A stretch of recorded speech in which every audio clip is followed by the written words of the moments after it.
فرمایا حضور نے کہ میں سارے جہانوں کے لیے رحمت بن کے آیا ہوں۔ اگر ہم سمجھیں کہ صرف انسانوں کے لیے حضور رحمت ہیں تو پھر انسانوں کے علاوہ جتنی بھی مخلوقات ہیں ان کی طرف حضور کی رحمت کا جو معنی ہے وہ پورا نہیں ہوگا۔ آئیے ذرا دیکھتے ہیں کہ انسانوں کے علاوہ باقی مخلوقات کی طرف حضور کیسے رحمت ہے۔ حضور علیہ الصلوۃ والسلام صحابہ کرام کی محفل پاک میں بیٹھے ہوئے ہیں، ایک چڑیا اڑتی ہوئی آئی ہے اور آ کر حضور علیہ الصلوۃ والسلام کے کان مبارک میں بولنے لگی، چہچہانے لگی۔ صحابہ کرام دیکھ رہے تھے اور جب اس چڑیا نے حضور علیہ السلام کے گوش مبارک کے پاس کچھ چہچہایا، کچھ کہا، حضور علیہ الصلوۃ والسلام نے پھر صحابہ کو مخاطب کرتے ہوئے کہا، فرمایا کہ تم میں سے ایسا کون شخص بیٹھا ہے جس نے اس چڑیا کے گھونسلے سے اس کے انڈے اٹھا لیے ہیں؟ یہ چڑیا میرے پاس شکایت لے کر آئی ہے۔ اب ذرا ایمان سے بتائیے بھائی، ہمارے پاس درختوں پر، مکانات پر کتنے ایسے پرندے ہیں جو چہچہاتے ہیں، بولیاں بولتے ہیں۔ ایمان سے بتائیے کیا کبھی ہمیں سمجھ میں آئی ہے کہ وہ کیا کہتے ہیں؟ بولیے ذرا، سمجھ آئی ہے کبھی؟ تو انہوں آتی ہے سمجھ، پھر بول دے کیوں نہیں؟ ہمیں کچھ سمجھ میں نہیں آتی۔ کیوں نہیں سمجھ آتی؟ اس لیے نہیں آتی کہ ہمیں اللہ نے وہ مقام نہیں دیا جو مقام اپنے محبوب نبی کو دیا ہے۔ بس وہ مقام نہیں ہے، وہ رتبہ نہیں ہے، ہمارا وہ منصب اور ہماری وہ ذمہ داری نہیں ہے۔ ہے حضور، آج وہ لوگ بھی سمجھیں جو کہتے ہیں کہ ہمارے جیسے، ہمارے جیسے، ہمارے جیسے۔ ارے دیکھو تو صحیح، ہمارے جیسے تو پھر ہم تو ان کو کچھ کہتا تو سنتے ہیں لیکن سمجھتے نہیں ہیں۔ حضور کے پاس وہ چڑیا آ کر شکایت کرتی ہے تو حضور نے فرمایا کہ کس کے پاس چڑیا کے انڈے ہیں؟ ابھی کھڑا ہو گیا، یا رسول اللہ میرے بچوں کو انڈوں کے ساتھ کھیلنے کا شوق تھا، میں گزر رہا تھا، درخت کے پاس گھونسلہ نظر آیا، میں نے اندر ہاتھ ڈالا، مجھے یہ انڈے مل گئے تو میں نے کپڑے میں لپیٹ لیے ہیں، یا رسول اللہ یہ میرے پاس ہیں۔ میرا وجدان یہ کہتا ہے کہ وہ اس لیے مان گیا تھا، ایک اس وقت ایمان پکا تھا۔ میں اکثر کہتا رہتا ہوں کہ اس وقت مکان کچے تھے، ایمان پکے تھے۔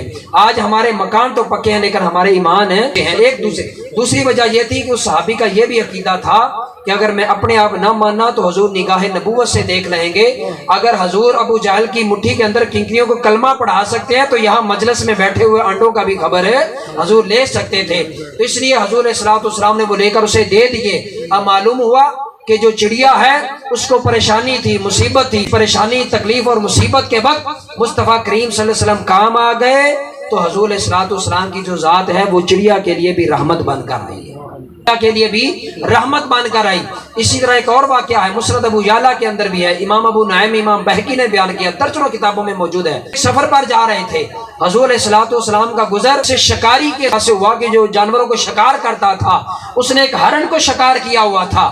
حضور علیہ السلام جب گزرے اس ہرن نے چہرہ اٹھا کر حضور کی طرف دیکھا، اس نے اپنے لبوں کو جنبش دی، لبوں کو حرکت دی، حضور قریب آ گئے، کلام کر رہے ہیں، حضور اس کو سماعت کر رہے ہیں۔ سماعت کرنے کے بعد میرے مصطفیٰ کریم صلی اللہ علیہ وسلم نے شکاری سے کہا، فرمایا تو یہ کہہ رہی ہے کہ مجھے شخص نے شکار کر لیا ہے اور پیچھے میرے ننھے منھے دودھ پیتے شیر خوار بچے ہیں، وہ میرے انتظار میں ہیں، یا رسول اللہ صلی اللہ علیہ وسلم مجھے اسے اجازت لے دیں، صرف مجھے اتنی اجازت دے دے کہ میں جا کر اپنے بچوں کو دودھ پلا سکوں۔ اب دیکھیں اس ہرن نے حضور علیہ الصلوۃ والسلام کو اپنی مشکل بتائی۔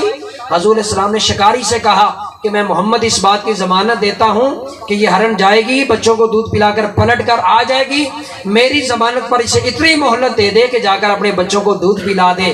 تو آقا یا رسول اللہ صلی اللہ علیہ وسلم ہم سے غلطی ہوگی، ہمیں معاف کر دیجئے، اس کو ہمیشہ کے لیے آزاد کرتے ہیں۔ یہ ہوا کہ ہرن کی بولی بھی حضور نے سمجھ لی۔ صلوات والسلام کا گزر ایک باغ کے اندر سے ہوا، حضور علیہ الصلوۃ والسلام نے دیکھا کہ ایک اونٹ وہاں پر باندھا ہوا تھا، تو اس اونٹ نے اپنی گردن کو دراز کیا، لمبی گردن کر کے وہ اونٹ حضور کی طرف کچھ بڑبڑانے لگا، مخاطب ہوا، حضور سے کچھ کہنے لگا۔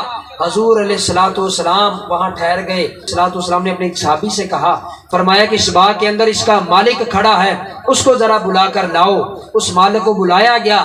صحابہ نے عرض کی، یا رسول اللہ صلی اللہ علیہ وسلم فدا کا امی بابی، ہمارے والدین آپ پر قربان جائیں، ذرا ہمیں یہ تو بتا دیجئے یہ ماجرا کیا ہے؟ اس نے آپ کے کان کے پاس آ کر کچھ کہا ہے، ہم نہیں سمجھے لیکن آپ سمجھ گئے ہیں، یا رسول اللہ یہ کیا کہتا ہے؟ حضور نے فرمایا کہ یہ اپنے مالک کی شکایت کرتا ہے۔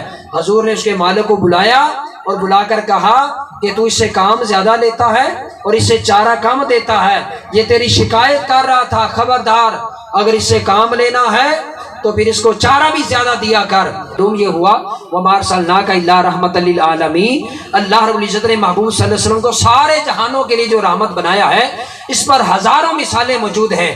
چونکہ وقت نہیں تھا اس لیے میں نے تمثیل کے طور پر چند ایک دی۔